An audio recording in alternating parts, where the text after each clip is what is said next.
This is a story about false choices. Washington can often seem like a split screen, with one party or administration simply taking the other side in endless debates.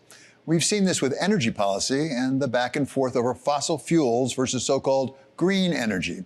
But on this one, could they both be right? I signed the most significant climate and clean energy law ever in the history of the world. You know what it is? We have a policy. It's called drill, baby, drill. That's our policy. Two visions now bound by the same reality, an industry under pressure. We expect demand for electricity in the United States to grow by about 25%. Racing to power our ever-growing digital appetite. What we know now is that the nation, the country, is short of electrons. While millions of Americans are already feeling the strain. And they just said, Mary, you sold us peace of mind. When you look at the last few decades, electricity demand in the U.S. is a three-part story. From the early 1990s through about 2005, demand rose steadily as the economy grew and the grid expanded with it.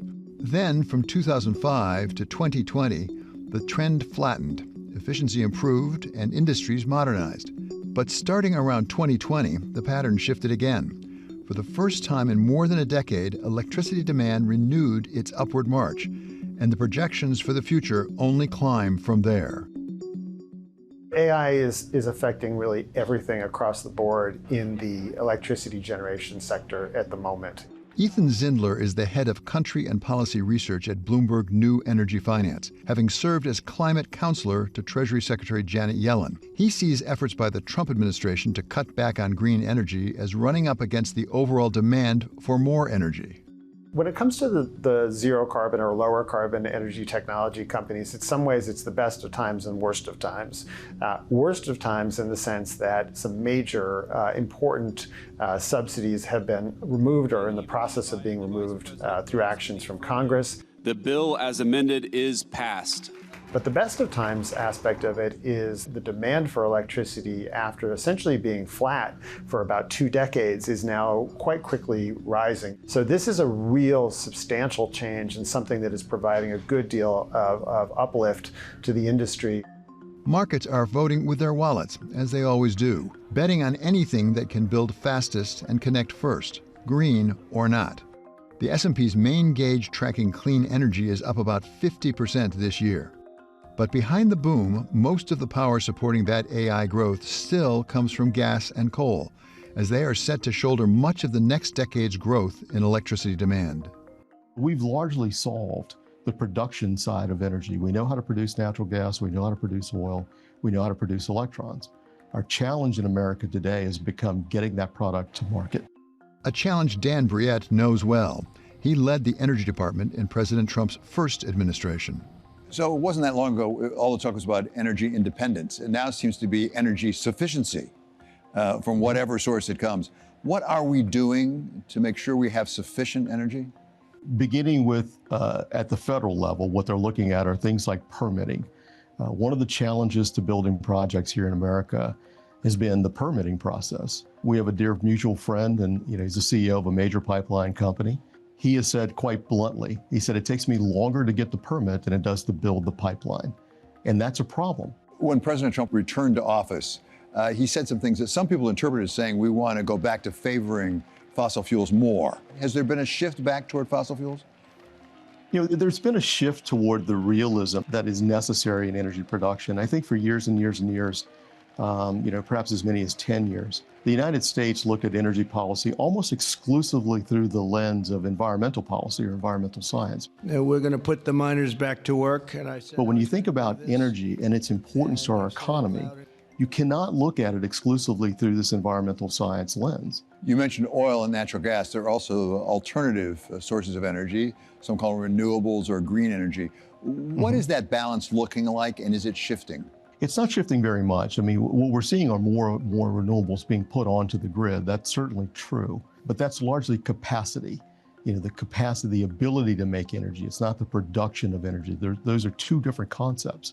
Although we see a lot of renewable technologies like solar and wind being put onto the grid, it's important to remember that they only produce the energy about 30 to 35, maybe 40% of the time. But it's going to take all forms of energy. That much we do know. According to Bloomberg New Energy Finance, data centers could consume about 4.4% of global electricity by 2035. And companies representing both sides of the debate race to increase energy production. There's another build-out taking place, one that doesn't depend on the grid for distribution, one that is closer to home. We have a big increase in the demand for energy. What is your company doing to help with that? Oh, we do have an incredible demand, increasing demand for energy. And what I love about what Sunrun is doing is we are providing for Americans an avenue for energy independence so they can generate their own energy, they can store their own energy. Mary Powell is the CEO of Sunrun, the nation's largest residential solar and battery company. She says Americans are not waiting around for Washington to resolve policy differences. We really pivoted very hard to what I call the storage-first company. We did that a couple of years ago. We started as a more traditional solar company. So we were about, for Americans who wanted solar energy on their home, we provided that. And then we really pivoted hard to being storage-first. So we put storage in homes and we pair it with solar so that they have a form of generation for storing in their home. That's not exclusive. Once you have a storage device in your home, you can be using grid energy as well to build up your storage capacity so that you as a consumer don't have to experience grid outages, which, as I think we all know, are increasing rapidly around much of the country.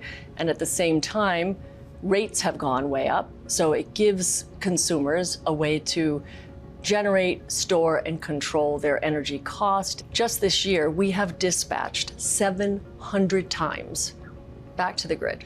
And at the same time, when we do that, we provide some value back to that consumer because, of course, as we should, we get compensated for that capacity. So some of that goes for increased value for Sunrun, and it gets shared with the customers. And the markets have taken notice. Sunrun stock surged this year on strong cash flow and record installation. You've talked about residential. Do you also have commercial applications, or are you residential specific? No, we are all about residential. I feel like for 10 years I've talked about one of the greatest hopes I have for America's grid in terms of affordability is, being the tip of the spear on a consumer-led revolution. That's really how I see it. Like, there's innovation now, there's new technologies available that consumers are going to want to rapidly adopt. And then what's really cool is we can use those resources to help make the grid more affordable for all. But making power more affordable is growing more difficult. A Bloomberg analysis shows wholesale electricity prices in some U.S. regions have surged as much as 267% over the past 5 years, mostly in areas dominated by data center growth.